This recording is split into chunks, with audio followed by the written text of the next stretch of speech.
ஐயோ மாமா மாமா என்ன மாமா இப்படி விழுந்தீங்க மாமா இருங்க மாமா கை கொடுக்குறேன் அது கொஞ்சம் விலகுமா மாமா என்ன இது வீடா? சத்தம் போட்டதுனால இப்படி வந்து கீழே விழுந்துட்டாரு. என்னடி ஆச்சு? இவதாமா திருடன் ஏதோ கத்திக்கிட்டு இருந்தாமா. திருடனா? ஆமாமா, நான் தண்ணி குடிக்க வந்தப்போ ஒரு திருடன் கருப்பா Dress போட்டு இப்படிதாம்மா ஓடினான். நான் கத்துனதுல அவன் விழுந்தடிச்சு ஓடிட்டான். அதான் அவங்க எல்லாரையும் கூப்பிட்டு கதை பேசிட்டு இருக்காரு. இப்ப திருடன் வீட்டுக்குள்ள இருக்கான். இல்லம்மா, அவன் அந்த பக்கம் ஓடிட்டான். தனியா நீங்களும் கை நௌரியா போங்க.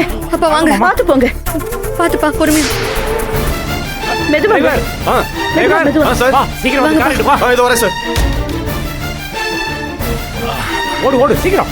பாத்து பொறுமையா வாங்க. இந்த நேரம் பார்த்து இந்த சூர்யா வேற ஆள காணோம். சூர்யா கூப்பிட வேணாம், சின்ன அடிதான், ஹாஸ்பிட்டல் போனா சரியாயிடும். டிரைவர் நீ பாட்டுக்கு வண்டி எடுத்து போயிடாத, அவங்க ஏறட்டும். பாத்து. மாமா ஏறுங்க மாமா.